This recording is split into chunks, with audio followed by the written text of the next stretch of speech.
We and Carlos, you can chime in if you want. But when we took action on NYU, when we received NYU's letter that they wanted to declare their encampment, when I tell you my own personal opinion is that the press kind of got in the way of our operation. There was hundreds of views getting in the way of officers as they were trying to make arrests. Okay, well, I'm saying it was more than 50, and we got video to prove that. So thank you, Commissioner Shepard, for getting the press together so we can know where the press is at, and that we don't confuse them with the students or protesters. Thank you. Oh, thanks. So my question is twofold. I want to know about the individuals who are in training who made these makeshift weapons, who have the pamphlets and all of that. Is that one certain group? Would you call this a new breed of homegrown terrorists that we should be worried about here in New York City if you're tracking them across America? And then my second question is about that impressive tactic of going into the building on that Bearcat. That was dramatic and impressive to see. Was there something about the timing of when you did that? Can you paint a picture of what was going inside, what you could see on the drones? With those makeshift weapons, was violence imminent, and did you think at that point you have to go in? Yeah, no, I mean, I think it's really important to very, in a nuanced way, describe what we're seeing, and I wouldn't describe it as a new breed of homegrown terrorism. There is, though, a concern around radicalization, as the mayor and the police commissioner have conveyed, I think, very effectively.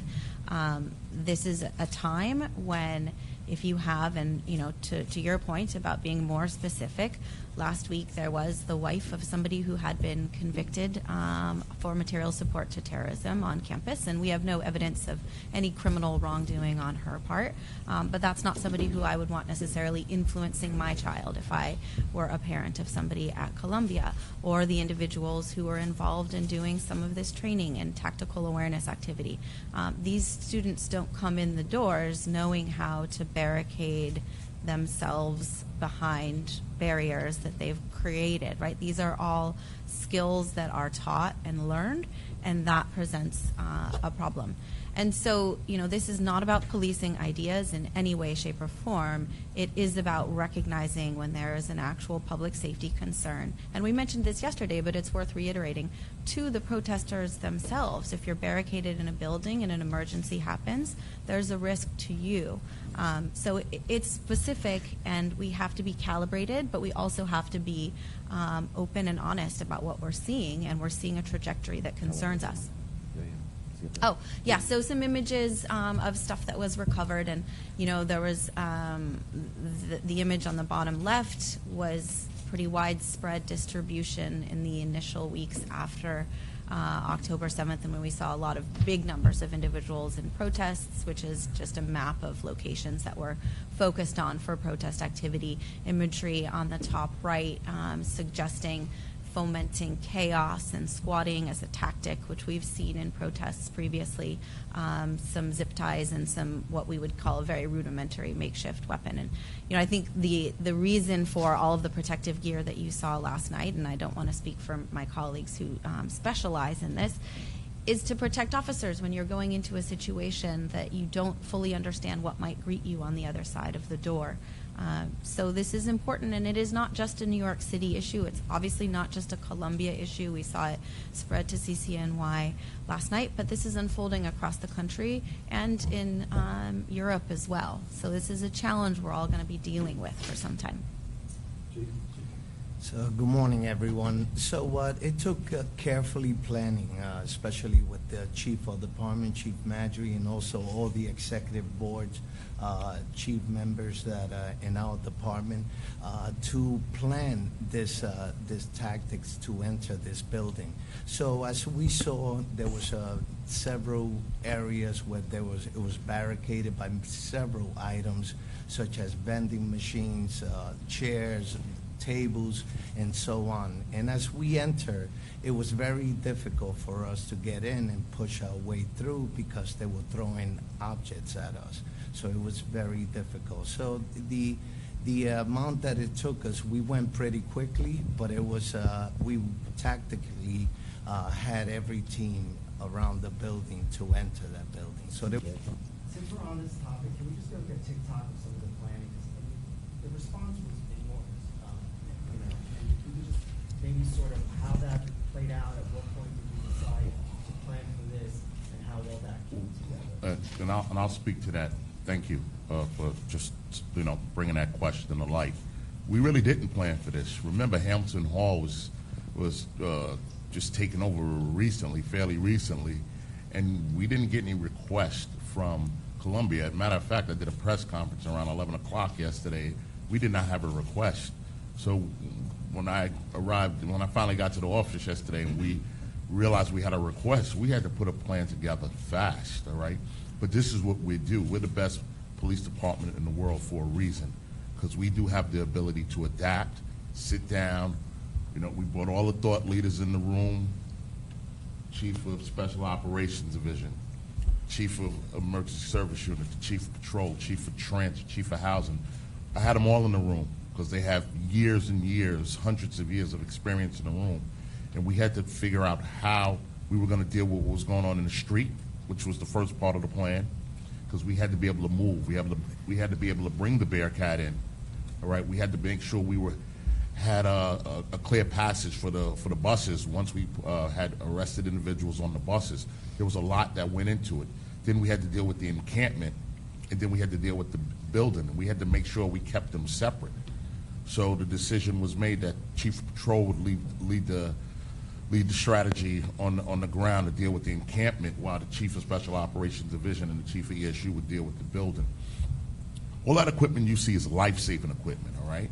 It's not equipment to go out and hurt and attack people. That is life-saving equipment. When we have to save someone, that's the equipment that we use. In this case, we had to breach a building, a very difficult building, a building that we knew doors were fortified with vending machines, couches, metal chairs, and the students and the people who were in the building were also pushing against the building and throwing objects at ESU as they made entry, all right? For the first time in many years, we use distraction devices, something we haven't used in years. The only person in the department who's authorized to allow that is me.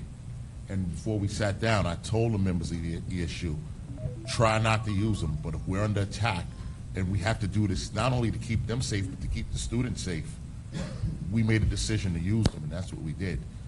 And even prior to going to Columbia, we had to pivot because City College got violent, and we had to send some of the resources from Columbia to help deal with City College, come back down to Columbia, and then go back to City College. That we didn't plan for that, all right?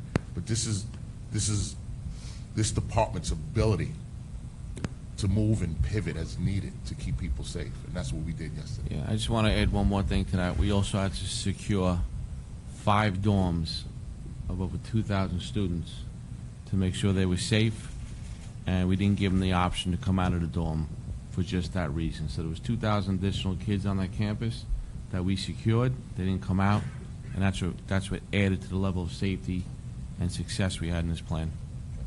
Okay, we're going to take 2 more questions. Tina Moore, New York Post. Hi, Commissioner Weiner. To go back to the wife of the man convicted on terror charges, was she advising them, training them? Can you give us a little bit more on what she was doing there? So her presence was last week. It was, before what we saw over the last couple of days. And, we haven't been in the encampment, so we don't have a lot of fidelity on exactly. And it isn't just her.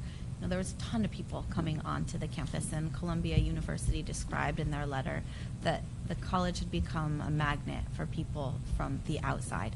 And again, this isn't just something we're hearing from Columbia. It's something that other universities have told us as well. And they know their student population better than anybody. We know the people we know. They know their community. And so this is something we are all seeing independently, is external folks. And does this inherently mean that you're going to see the kind of escalatory tactics that we saw yesterday? It may or may not. But when we do see them, we understand that there's a risk. All right, this will be our final question. Aaron Katursky. Thanks, Carlos. Thanks, guys, for doing this. I wondered, maybe for the Commissioner or the Mayor, if you could just say a little bit about, prior to the authorization letter arriving, what your conversations with Columbia were like that led up to it, and then what information you were sharing and what they were telling you, and then also just your expectations on presence going forward. How many officers remain on campus? It seems like you're authorized to be there through commencement. What's your expectation about what you're going to have to do in the next couple of weeks? The commissioner could talk about his conversations, but we have been having ongoing conversations with all of our universities. Once we picked up from our intelligence that there was a real desire to start taking over buildings and a desire to escalate what was happening already. And we spoke with the institutions and told them we're here. When you need us, we're going to pivot quickly. And I think it was clear from the combination of what Intel was able to share and the observations that the schools were making that the decision was made. As Chief Madry stated, this was a last-minute call. When we did our press conference, we did not receive a letter at that time. But I think the escalation of taking over the Hamilton building, people saw the information that the Intel was supplying. But we have been in regular contact with the school leadership, not only the president, but part of their operation management, and we communicated with them, shared information with them. As we got it, we shared it with them. So we knew the balance of not going in without being invited unless there was imminent threat. We knew that balance, and I know the commissioner could share his conversations also with the leadership. Yeah, pretty much the same conversations about students' right to protest peacefully, and obviously keeping every student, faculty, and staff safe at the schools. And I'll turn it over to Chief Department, who can talk about what we're going to do going forward as far as presence there at the schools. Yep. Right after this, we're going to go out. We're going to do a assessment of the campus. We're going to make sure we speak with the campus officials, and then we're going to make a determination what kind of resources that we're going to put there. Our resources are there to support the university staff, the public safety on campus, the teachers, the faculty members on campus, just to make sure that the environment is safe. So that's what our goal is going forward. We're going to see how we can assist them, make a determination how many officers that will be needed to do that, so that the campus, the faculty, public safety, the teachers, the leadership, they can function and get through commencement. So there'll be an NYPD. The campus is secure as we speak, and we'll do a reassessment like Chief Madry just mentioned. Thank you, everyone. Thank you, everyone, for your time and attention. Thank you. Raise your hand. Follow up. Katie.